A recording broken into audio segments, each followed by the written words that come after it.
Welcome to Recruiting is No Joke. I am your host, as always, Joel Algie, the realist recruiter. It is great to be here with you guys. As always, I always have the best guests, and this guest is better than any of the other guests. So we're excited to have Jess with us today. Jess, why don't you share with us who you are? I always say this now. I don't know if it's weird, but I say who you are, what you do, and who you do it for anyone out there who doesn't know you. Oh my gosh. Well, number one, you must know I'm competitive. So to say that you have the best guest, and we're off to a great start immediately. That's Number right. two, you're the realest recruiter. So I think that might make me like the oldest recruiter because we're going to talk about Oh, like no. No, I way had Lou back in the Adler on the olden show one days. time. I had Lou Oh, Adler you on the show. did? He's the oldest of all recruiters, so Yeah, he definitely has that claim to fame. He can Yeah. have it. I'll let Lou have it. And number three, every time somebody asks me, "Who are you?" I feel like I have an existential crisis moment, deciding who I am in that second, in that moment of I know, time. right? Well, currently, let's say currently at this moment, I'm Jess VonBank, and I'm part of the HR digital transformation practice at Mercer. I was acquired into Mercer. So some people know I've been working alongside Jason Averbook for a number of years now, driving the digital transformation conversation. I just decided because I'm kind of in charge of our messaging, I'm just dropping the HR from almost everything. This is, I think, thanks to AI, this is now enterprise transformation. There's almost nothing that HR can own singly. And so I'm excited to be at Mercer because it's a pretty big platform and a pretty high perch to talk about transformation for the enterprise. But I started as a recruiter. Once a recruiter, always a recruiter. Amazing. Now I get to talk about transformative tech, but it certainly applies to almost every conversation. Walk us through, when you started in recruitment, like how did you get started? Did you just instantly know like this is the field I want to be in? Kind And of.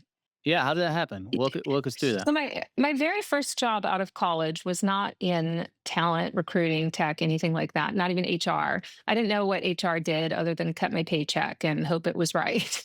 And if you had a complaint, you went to HR, right? That was my understanding of HR when I was a college student. I was Yeah. recruited into a big commercial insurance company. So I sold commercial insurance and risk products for a couple of years right out of college. And one So of was my that like office cold mates, calling, like door to door? Like what was oh, that like? totally. I was a door knocker and I was the best at it. I called on So mid-sized cool. businesses. Yeah. And it was all about relationship building. Forget the fact that I had to be licensed in all these insurance products. It was all about getting to know these business owners and what kind of risks they were trying to manage. Funny enough, now I'm at a firm that does some of that as well. But one of my office mates at the time, like I was already starting to have this aha moment that I couldn't really see myself in this insurance industry for like the rest of my life. It was already starting to feel a little bit soul sucking. And one of my office mates said, my wife is an executive headhunter. And I was like, what Mm. the hell is that? he goes, I think you should talk to her. You'd be really good at that. And lo and behold, I figured out this world of what I consider corporate matchmaking. You mean I get to Mm. talk to people all day long about best fit, kind of life growing, career altering opportunities for them. And the flip side of that is businesses get to talk to me about like the super hard to find talent that would help them complete that project, do that R&D, get this product to market. Like that was so cool to me. And so that was my start. Then I found high volume corporate in house recruiting. Then I fell in love with the tech and went to the vendor side. And then it all sort of unfolded to today, where I do tech advisory, analyst work, transformation consulting, that kind of thing. So did you know pretty quickly, you started in this like executive headhunter type role. Did you know pretty quickly like I want to go internal? How did that happen? So I think I started to figure out the process, and this is Mm. where I'm just going to be like in the good old days. Like this was recruiting before social media, before smartphones. Like the tools were different. Of course, you Yeah. still had tools, but the tools were different, and I started to sort of understand the art and science of recruiting, of true headhunting. I mean, that was like true headhunting. Like my proudest sort of placement ever was recruiting like there were probably 5 people in the world who Mm. understood the disease that this pharmaceutical company was developing a treatment for. And I found one of them and recruited her from Japan to come here and work for this big tech So pharma those were tech like company. super niche positions and like Oh, I like loved it. Yeah. real They were like headhunting. research roles, clinical research, med develop. Yes, totally. And I absolutely loved it. That's where I figured out sort of the art of the things. But there was definitely a science. There were certain systems and things that you had to have in place, like clockwork, to allow you to do that kind of thing. And I think that's why going in house and learning the art and science of recruitment at volume. So then Mm. when I started running a team of recruiters, sourcers, coordinators, creative design people, sort of event recruiters, college recruiters, like I ran a team that hired 28,000 people in 1 year. Wow, come uh, on. and so I went from super niche to super high volume without sacrificing too much quality. I think that's the part of it that I became obsessed with. How can you do high quality, high volume recruitment at scale, but make it elegant, make it smart and intuitive, fix candidate experience problems? Nobody talks about recruiter experience. How can we better connect talent strategy to sort of business outcomes? And because I was doing high volume, we saw the same recs hit our desks over and over and over again. So you saw churn, you saw sort where the gaps were, you saw the bad hiring managers, you sort of saw where bad processes fell short. So I think that's where I understood more of the experience design and sort of the role of technology and driving a good process or a good experience at scale. So it was probably a no brainer that I went to the vendor side after that because I wanted to tinker with the tech more. That's where the data came to life. And I mean, when I went to the vendor side, that's also where recruitment marketing automation was just beginning. Like it was just starting to be a thing. And we were talking about employer branding for the first time. We were starting to steal and borrow a lot of concepts from consumer marketing and consumer brand because we had all the tech to sort of fuel that on the employee and candidate side. So it was a really cool time to be in that space. Yeah, I love that. I love it. It's funny, we just had a TA week, so shout out to, TA week. It's actually going Yes. on right now, but we had a session, had the honor of talking about rec ops, right? Recruitment operations, and that's what we're talking about. We're still talking about how to Yeah. create a system. Obviously, there's a lot of pressure right now, I think, from leaders in HR, leaders in talent acquisition, leaders in business right now have so much pressure, I think, from a tech perspective to get things right. Obviously, AI is like a must have now. And it just seems like there's an immense amount of pressure. But it sounds like, these systems, creating a system that works, that's efficient, something that's scalable, it's not necessarily something that's new, but it's something that's getting a lot more focus. It seems like right now in the times that we're in. Yeah, for sure. And even before so please understand, once a recruiter, always a recruiter, as I said, and I could not love the talent acquisition function and people more. So know that when I say most TA leaders should be fired. And let me explain. If It's you all were right. any It's all right. other We'll put your link on your LinkedIn here as well. and I would say that if I was one, I would fire Yeah, yeah. myself. And the reason I say that is that there's no other function of business. Literally, I can't think of one that would get away with the waste and churn we somehow get away with in talent acquisition. The actual function that's responsible for producing people as value to the business. So I think this is one of these things where we sort of like, that's the way we've always done things. And we give ourselves this problem, by the way, because we pride ourselves on volume.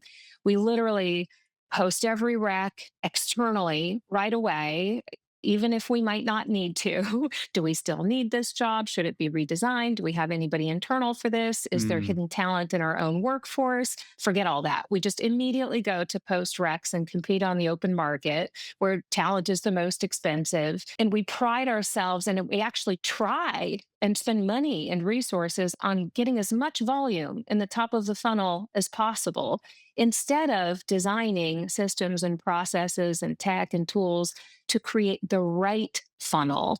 And so when I say most of us should be fired for inefficiency and ineffectiveness, it's that problem. And then we spend a bunch more time and money and resources fixing the candidate experience problems that we just created for ourselves. And we literally set up entire systems to weed out and select out, not in, and disposition, select all, reject. Like, why do we do this to ourselves instead of using technology to really well target and highly personalize right fit? Like, I should never see a job advertisement if it's not Mm. relevant to me. The technology makes that possible now. Or I should self assess out before you have to weed me out. The technology exists now where that kind of fine tuning is possible. And so now we have even fewer excuses than we had before for mismatched talent, too many recs posted, too much volume at the top of the funnel, candidates having a bad experience. There's literally no excuse left. The technology is too good to create those kinds of problems for ourselves. Do you think that those, like the pressure of more candidates in the pipeline, more, is that coming from external pressures as well? Because I feel like a lot of hiring managers I've worked with, a lot of leaders in business I've worked in, they also seem to really value like high numbers. Right. Like you're working on a search, and if you don't have 100, 200, 300 people that have replied, it's almost like a failure. So I'm curious if that's external. And then just kind of adding on to that, how do we get away from that? And like what advice would you have for leaders that are looking to like reshape like, even with their leadership team, like how we think about the talent function and the talent funnel versus B2B leads, right? Because it's that same Yeah. mindset, like, oh, I want 1,000 leads, that's good. But in reality, even with B2B leads, it's the same thing. You want quality. So how do we reshape that? How do we start to reframe that with leaders within the business as well so they see that? Well, I think, making great hires is its own solution. Like if you get the right person and you make a great hire and they stay and they prove out over time, like those are metrics of quality that speak for themselves. And so I think it's easy to blame the process, the funnel, the recruiter if you're not getting the right people in the right jobs. They don't stay, you turn them over in the first year, then recruiting just becomes a scapegoat when it probably was not the issue in the first place. It could have been, was that the right job? Was the person well informed of the job at hand, or was there a little bit of bait and switch there? Was the onboarding experience good? We measure time to hire, but did you measure time to velocity? Did that person hit Mm. the ground running, get the tools they need right out of the gate? Did they have a good manager? Like, there's so many things to be blamed for sort of wrong hire, wrong fit, bad, kind of situations that run amok in the first year. And so I think it's more that conversation than, and then we scream for more people, more people, more people. When I think there's a few other things to be blamed.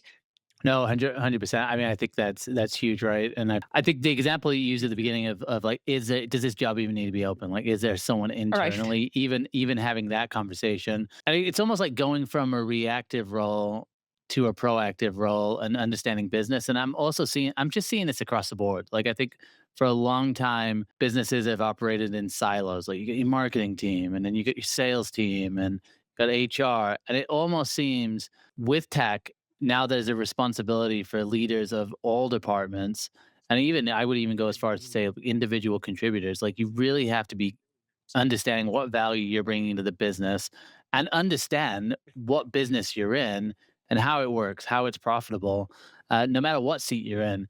And So I'm curious from like your perspective, these talent leaders, up and coming talent leaders, people who are, maybe individual contributors right now. What advice do you have for like getting up to speed with the business? Like how do you Mm. actually do that? Like what are the steps to take? Like how do you educate yourself on that? How do you really start to understand the businesses that you're working in so you can actually add value? So I think it really depends on how the TA function is situated in the business and how well aligned they already are or need to be.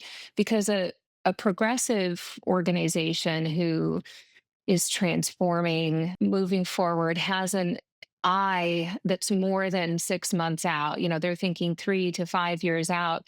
They're looking at disruption thanks to AI, but also like AI is going to be sort of a blessing and a curse in this conversation because there will be so much disruption to jobs that now the talent acquisition function shouldn't just be about, I mean, just even think of the name talent acquisition. It just needs to be the talent function Mm, of business. And it's not even just a human conversation anymore. There's so much disruption to jobs and the workforce that it's almost like if I were a talent leader today, I just hand me a box of Legos and I can build anything because it's all about which jobs are changing and at what pace. So, will this job even look the same in 6 months or a year or 3 years? And if I'm being more proactive and strategic and doing a little bit of this forecasting, do I even have the right talent pipelining methods in place to create the kind of backfill the business will need for the types of roles that will still exist on the other side of disruption thanks to AI, automation of tasks and things that needs to naturally happen. So you almost have to sort of pace out the disruption of AI and technology and automation and say, this is what the workforce looks like today. This is how we construct jobs, job profiles against that. These are the skills and tasks that make up that kind of work. And you have to play this like sorting game now. This is what machines will do in the future, in the near term and the near future. And this is what humans will still do as far as we can understand, as far out as we're currently projecting. And then a good talent, not talent acquisition, talent advisor to the business would be mm, making recommendations around we're going to need to start pipelining for these types of people with this set of skills. And we either have them in the workforce now, do we even know that? Or we don't. So, where are we going to find it, or how are we going to create it? Is this a reskilling initiative that we undertake in our own company? So, it's more of a work design conversation. So we have to let the dust settle. What falls out of the sieve after AI and automation has had its way? Yes, we still need a human workforce, but what skills do they need to have? Where am I going to find them? And how am I going to pipeline for that today, knowing this is where the business will be in 2 years? It's just a way different conversation than what most organizations are having, to be honest, because they're so busy living in the now. So who do you like, from a talent leader perspective, who do you have that conversation with? Because I think this is part of the challenge, right? It's like there's unknowns in there. So you're almost having to like predict. I mean, I guess I think everyone kind of agrees, like repetitive tasks, right? Like admin type Yeah, tasks. AI is more than likely gonna handle that. But do we need to be partnering with the CIO, the leader that's kind of driving the technological change as well? As do we need to be having those conversations with that person? Are there external kind of resources that we can look to, or other organizations that we can look to and go, right there, this is what they're doing, this is how they're doing? Another thought that comes to mind, like, do we even need to just hire differently and go, all right, we're not hiring, for one specific role, we're hiring a person who has skills that can be interchangeable for these roles that might not exist today but could exist in the future. Like, I guess who do you have that conversation with, and like how do you start to drive that change instead of just filling roles that are open right now and not thinking about yeah. the future? Well, hopefully, I mean, there is the day to day sort of tactical operational side of butts and seats. There's work to be done today. are Yeah. we fully staffed to get that done? But there's probably somebody, hopefully, in the organization that's doing more strategic workforce planning or long term talent strategy, talent mapping. If there's an AI initiative, if there's a goal in the business to become more skills powered, if there's any mandate from the business to create more agility, sustainability in your talent models, somebody, I promise, is having that conversation, or your business is at risk tomorrow. Like somebody is having an oh shit moment in the business saying, whoa, there's a lot that's changing in our industry, in our space, in Yeah. the jobs that make up our workforce today. Like somebody is having that realization, or they're trying to create capacity to even have that conversation. And so it's a little bit more of, whoever your people analytics people, anybody who owns people operations, like there's probably a lot of stakeholders who would be happy to have a task force formed around these conversations that should include somebody who owns talent acquisition, talent strategy, people experience. And so, yes, to the day to day, but I hope somebody is looking out a little bit further as well, because depending on the industry that you're in, this is already happening to you, or it's going to happen pretty fast. Well, we just had with the CEO of Perplexity. Did you see the comment Nice. the comments that rubbed the whole recruiting community the wrong way? I think it was like 6 months the recruiter If gets replaced. I think Which if it you're a tech CEO, you're required to say stupid stuff like that. Like it's not going to happen.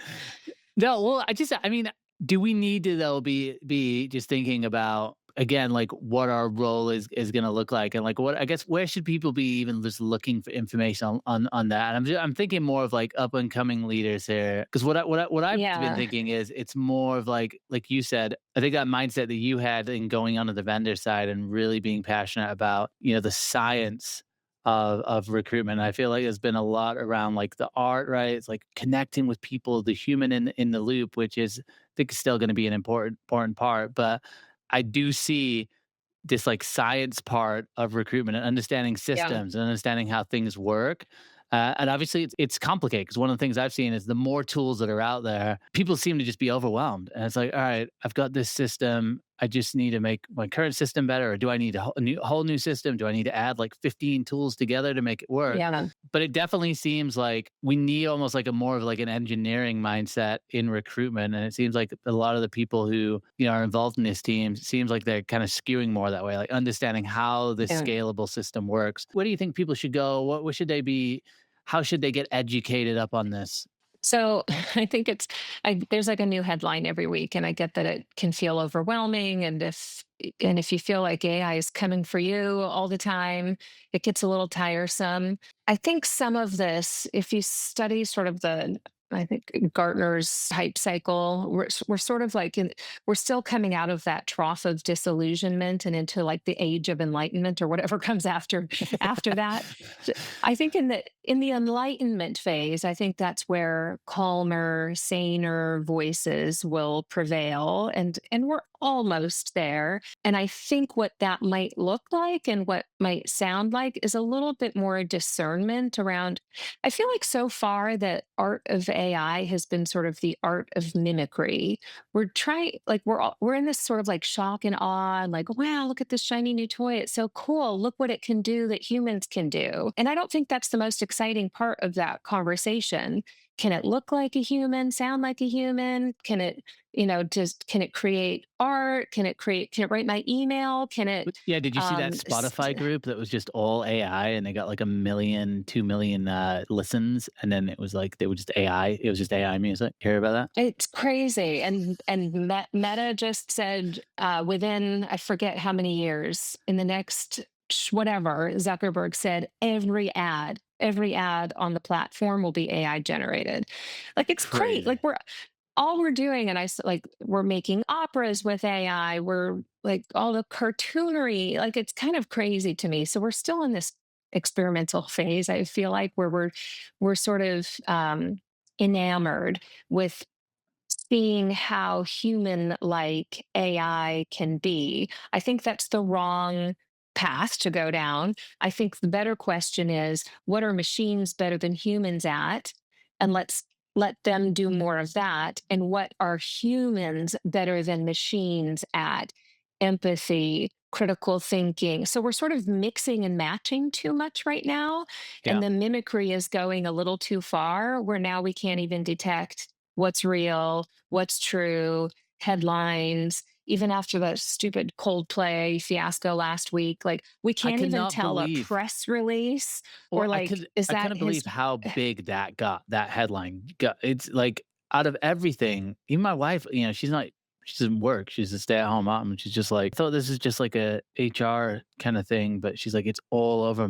It's like local businesses Yeah. to us were like making memes out of it, and I'm like, it's just so unusual. And And not that's just what, memes, but like deep fakes. Like I can't yeah, even tell if oh that's yeah, really his wife issuing that statement or his son on a it's crazy. video. Like it's so crazy. So we're definitely blurring the lines. We're in this like it's not even the messy middle. It's sort of like the ugly phase. Like I really kind of hate it right now. We're seeing how human we can make tech rather than, wow, look at this incredible tech. What is tech really good at? Should it be scheduling interviews? Yes, absolutely. Should it be fixing all of the candidate experience stuff tech is well designed to do? Should it be interviewing people? Maybe, like maybe we should toe the line a little bit and figure out if a first pass interview is appropriate for a bot to conduct or if it's really going to screw that up. Like this Yeah, is where we can play with it responsibly, but don't assume that it can do everything for us. And right now we're going to screw up more than we're going to get right. So responsible governance, fast decision making, careful testing in situations that don't do irreparable harm to human outcomes, like don't do a bunch of disproportionate impact to people who are already at a disadvantage and processes that were poorly designed in the first place. Like this all goes back to what you said. Like, do we need a little bit of an engineering mindset? Yeah, almost like we kind of need all to be product developers right now and say, is this the right product for the right audience? Is this experience right? How are we going to measure the impact of this? And continuous improvement and refinement because there's just too much that's too new and different. We're going to try to disrupt everything with it, and not everything should be disrupted with it. yeah. No, and I know I've seen a lot of headlines recently. I'd be curious to get your take on it. You got a lot of CEOs out there. Obviously, a lot of them CEOs or the CEOs of AI companies, and they're saying entry level jobs, for example, like they're Yeah. going to be cut by 80%.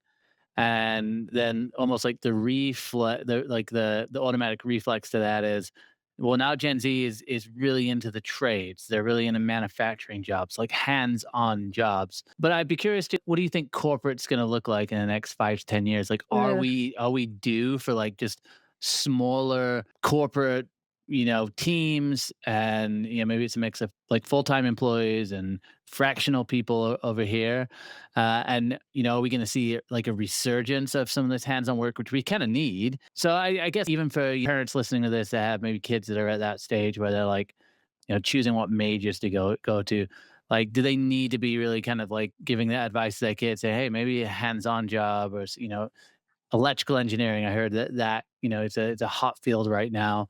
There's a lot of demand for that. So Yeah. is that like the corporate glory days? Are they just going to look different in the future? Yeah, I think so.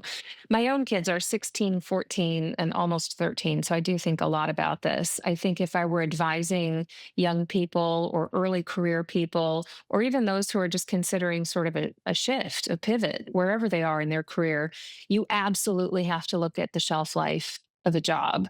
I would not want to do any job that ends in analyst, like Mm, financial analyst, data analyst, like any, like if it's an analyst, that's ripe for automation, or any job mm, that ends in agent, because that will be done by an actual agent. If I'm a mm, customer service agent, if I'm a benefits admin, support person, even HR business partners, whatever percentage of that job is sort of riddled with tasks and reports and creating dashboards and handling data. Like you have to look at the shelf life of a job. And either the job will be fully automated or it will be well assisted by AI. So just being AI literate and being a creative problem solver and understanding how to use tooling to your advantage I would want to know that for whatever field I'm interested in. I did a session on this recently, a keynote, and I probably should keep this one in my back pocket about sort of the reshaping of the workforce. We've always had the traditional workforce pyramid, where the widest part of the pyramid is your entry level, low Yeah. skill, low wage jobs, and it's the biggest part. It's the widest part. It's the base. And we need that. We actually need those people in the workforce. That's how you learn skills, you get your footing, you get mentorship, you sort of get your foot on the first rung of a ladder that leads somewhere. Maybe you stay with the same company, but it leads to, sort of the progression of our career development. And what's happening with AI and automation is that it kind of hollows out the middle of the pyramid, which are mid skill, and career, sort of mid wage jobs, Yeah, like sort the of the middle middle of the management. economy. Yeah. Yeah. And usually when disruptive technology or transformation happens, it kind of hollows out the middle. It comes for sort of that knowledge worker, skilled, sort of type of job. This time, it's wiping out the base. It's literally Mm. coming for the bottom of the workforce pyramid. And and what happens when you come for the bottom, like that's not the bottom anymore. Now all of a sudden the whole pyramid moves up. So entry level isn't entry level anymore. Those types of jobs don't exist, or they're fully automated or outsourced, offshored even. And so it does change the entry point, and it also changes sort of the laddering and sort of the career development or progression that you might expect. So if I'm a coder, do I start as an entry level coder, or do I somehow become like somebody who manages agents who produce code? And I still require some level of expertise or knowledge about that, but maybe I don't actually have to have hands on keyboard coding skills the same way I did before. It's stuff like that we need to rethink. I do think it's a little bit unfortunate, only because we don't have a solution yet. So maybe we will. I don't know how young people or early career people will find mentorship, the same kind of mobility and career development options, because we've unbundled work so much that even like org structure, is changing, and going into the office and finding leaders and mentors doesn't exist, good or bad. It's just not the same anymore. So how you develop agency, skill yourself, find mentors, and even understand a career path for yourself is just way different. How my kids will experience it versus how I did. It's pretty crazy to think about. I think 'cause the other thing I think about too is on the flip side of that, we're still due to see a lot of people retire over the next whatever 5 to 10 years. I mean, there's going to be a mass retirement coming up. I don't Yeah. know how some people are holding on, to be honest with you. And I see them at the conferences. I'm like, just give it up, just let the reins off. Well, that's Uh, the crazy thing. I mean, the macro conditions, the economy, like there's so many factors weighing I into the know. fact that people are staying in the workforce longer than they want to, longer than was ever anticipated. And It's like the quit 2025 rate was is really low, right? It's like no one's quitting. No one's yeah, quitting the workforce. It's crazy. yeah, yeah, it is crazy. Well, so but when you have people leaving like that, and then you have this entry level jobs being waved away, it does really beg question like how do you get those skills to them be able to add in? So and then I think about the hands-on work that we still need, like healthcare Yeah, is in big trouble. Like I just talked to VP of talent at having to place therapists, and I mean that type of recruiting. You post a job, no one's applying. Like you have to go out and find people, and yeah. so. I think do we need to like rebrand some of these industries? Do they just need to like rethink how they're attracting talent and like how do we approach those types of challenges? My mom is a retired nurse. I grew up sort of watching the healthcare industry up close and personal. And so I always love a chance to talk about frontline workers. And it's not just your hourly, sort of retail hospitality people. Like healthcare is a huge part of frontline workers that's always struggled. I don't think they've ever not complained of talent shortages, skill gaps, wage competitiveness. I mean, there's just always, and it's a fast advancing sort of the innovation is coming hard and fast at healthcare too. And so reskilling and retention and keeping people in the game in an industry that's changing as well as, having its, sort of age old problems of talent shortages. It is a real struggle. There's such quick fix, not quick, I won't say quick. There's such low hanging fruit in terms of how to better not just find and attract talent, but retain and keep them. It's not just about Mm, keeping people, it's about keeping them happy. And so I always like it.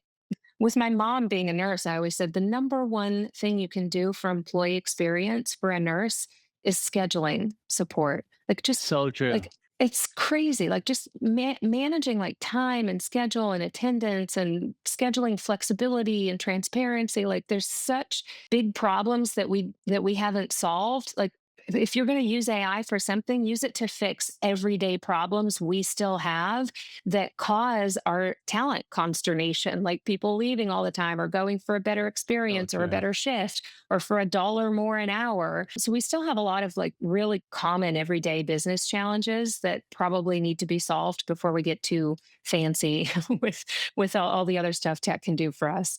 Well, it's the same with I've always thought about manufacturing, and I took someone who I think they were leading quality at, some manufacturing facility, and I was like, Gen Z, millennial, modern day workers really, really value flexibility, and they want control. They want some control, and if you even have the feeling of control over your own schedule, it's a powerful feeling, and being able to feel like, hey, Yeah. I have some.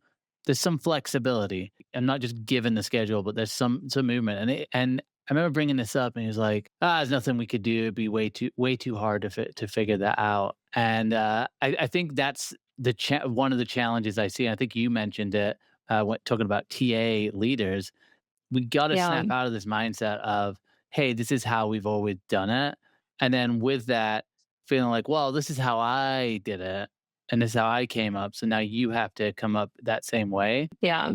Because it almost then the conversation goes to, well, these workers who are coming in, they're just really entitled. And it's like, well, I don't know if it is entitled. I just think that they have a different mindset. It's just different. And you have to almost Yeah. embrace that, especially when you've got 4 generations in the workforce. But it's really, really challenging to get some of these mindsets to change or to go, yeah, actually, this is okay. Like you said, like, why don't we use tech to make our schedules more optimized and like create solutions? Or Totally. maybe we value loyalty with more longer you work with us, the more flexible we're able to get with schedules, like just basic things like that. But we're stuck in a cycle of not wanting change, which is just it's crazy. I get, because I work in transformation, I probably hear this more than maybe others, but I hear about change fatigue constantly. Every day. Mm, Every day I hear about change fatigue. I don't think it's change fatigue. I think it's failure fatigue. We try too many things, we roll out too many programs, policies, we roll out new tech, and we expect user adoption as a measure of success without ever changing the way people work. We roll out tech and we don't change the way people work. It's just a new tool, a new system. Somewhere else I have to log in that doesn't feel natural to me. It's not in the flow of my work. And it doesn't actually help me. It doesn't make my mm. life better. It doesn't make something easier or take it off my plate. So we're not actually reducing much burden. We're just introducing more tech burden without sort of like, where's the actual lift here? So yes, I hear change fatigue all the time. That's a poorly designed solution if it feels like change fatigue. If you told me something could make my life better or easier and the win for me was super clear, it would be ridiculous not to do it. That like I would jump to adopt that. And so it's either a marketing problem or it's an actual product design failure if your people are complaining of change fatigue when you give them solutions that are actually supposed to solve something for them. That's huge. Yeah, and I wonder how often that happens, right? It's just such a Every disconnect with day. that. Yeah, well, there's just Yeah. such a disconnect with, like I love that, like, looking at, like, what are people actually getting? Because I even just think from, like, a TA point of view, it's funny, I talk to so many end users, leaders, I talk to a whole vast, amount of people, and, like, no one's ever happy with the tech. And it's like, no matter Right. what they're happy, like, as soon as they know they're gonna get some new tech, they're, like, really excited about it, and then as soon as they get it, it's like Yeah. 6 months in, they're like, "Yeah, I hate this, like, this is the worst. It's terrible. A recruiter didn't design this." And it's like Yeah. you also then you hear people like, "Well, we just want one system assigned. I don't have to sign into 19 different." But then when they're given that, they're like, "Well, now the ATS is terrible because it wasn't built in mind with recruitment." Well, what's your advice for any of the leaders listening out there? Like, Do you just need to listen to your people more? Like, how do you start to change your own mindset when it comes to this? Well, I love that you keep saying mindset because it really is a mind. Transformation has nothing to do with rolling out tools.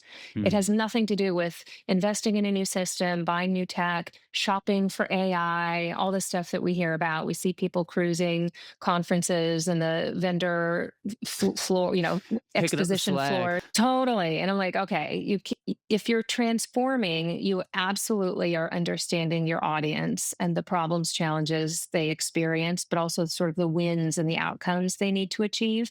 And then you're looking for friction. Where is the friction that's preventing us from getting this impact or having getting this outcome or having the type of impact we want to have? It's all about reducing that friction. Then you almost have to sort of earn the right to have a technology conversation. Once Mm. you have sort of this digital thinking, human centric design philosophy, understand your audience, understand the journeys they go on, where the friction and pain points, then you can start the technology conversation by saying, what would a solution look like that could solve this? Measure, have the right measures of success and allow for continuous improvement. You can't fix it if you can't measure it. Technology not only allows you to scale and experience, it allows you to sort of refine and optimize. You're constantly fine tuning, but you have to earn your right into the technology conversation. First, you have to obsess over the problem, like really deeply understand who experiences it and how and where that friction is happening. Then start the design conversation with all the right people at the table. You probably should talk to a recruiter who's going to use that ATS, or you should probably talk to the comp planning person who runs the comp cycle every year, or talk to the benefits administration person who has to support those manual processes today if you're trying to automate them. Really get into sort of that user, experience design conversation, and then test and refine and test and refine. I think that's part of the problem is that we treat transformation like a one and done project. If you're not changing the way people work, it's not transformation. And if Mm. you are, then it's never over. It's actually perpetual. And we're not often designed to deliver perpetual transformation to the business. Yeah, someone recently said that transformation is like one of the hardest things in business, and it's like it can be really really hard because of just how people think about it as well, and it's almost like people don't want to change. Well, look, I know I feel like I could ask a million more questions here. We're at time for the podcast, so I'd love for Wow. people to be able to connect with you, find out what you're up to. Where's the best place for people to find out more about what you're up to and connect with you? I use LinkedIn as sort of my primary platform for talking about people, work, transformation, change. I post a lot there. It's almost becoming a limiting platform for me because I have so much to say. So I start I started writing on Substack, which is kind of more Oh, essay cool. style, just a little bit more around systems thinking, because I think we need to unpack it a little bit more. But Love I that. still kind of cross post between those two things. If people really want a feel good sort of algorithm cleanse every so often, I run a nonprofit for girls called Diverse Daisies, and you can follow all of our adventures on Instagram. Amazing. It's a cool organization to help give every girl a place to belong, a place to grow, experience the world, and find mentorship. Oh, I love that. So cool. Yeah. I'll get all those links. We'll put those in the show. I want to thank you for just sharing with us like your thoughts about, future of TA, future of work. Definitely a lot of value in there. And guys, I want to encourage you, if you're going to connect with Jess, just be patient. She's not hanging out on LinkedIn all day like me. But just be patient. Just say, hey, I heard you on the podcast. And then are you going to Yes. be, got any conferences coming up? Like just in All case of them. anybody's, Oh my all of gosh. them. All of them. Awesome. It's nuts. Yeah, I do HR tech. We do the Gartner shows, Reimagine HR. I do Unleash World in America, and then I do a lot of the vendor conferences. I get to wear an analyst hat and be an advisor to a lot of the solution providers in this space. So I Love go it. to their conferences too. It's a busy fall season coming up. I hope I get to see a bunch of you out there. Yeah, I love it. Well, I'm excited to meet in real life coming up as well. Yeah. And for anyone who is, if you made it this far in the episode, I just want to say everybody else that tuned out, this episode was for you guys who are here right now. You are the true legends. If you got questions for me, as always, just go to www.therealistrecruiter.com. You can find me on LinkedIn. If you're looking to sponsor, be a guest, let me know. And then another special shout out to the Purple Acorn Network as well. We're happy to be part of the Purple Acorn Network family. We got like, I think 15, 16 podcasts on there as well. So if you're coming from the Purple Acorn Um, Network, appreciate you guys. And we'll be back next week with another fantastic guest. Not as good as this guest, but we're competitive over here. So I appreciate all of you guys, and we'll talk soon. And Jess, thanks again. Thanks, Joel.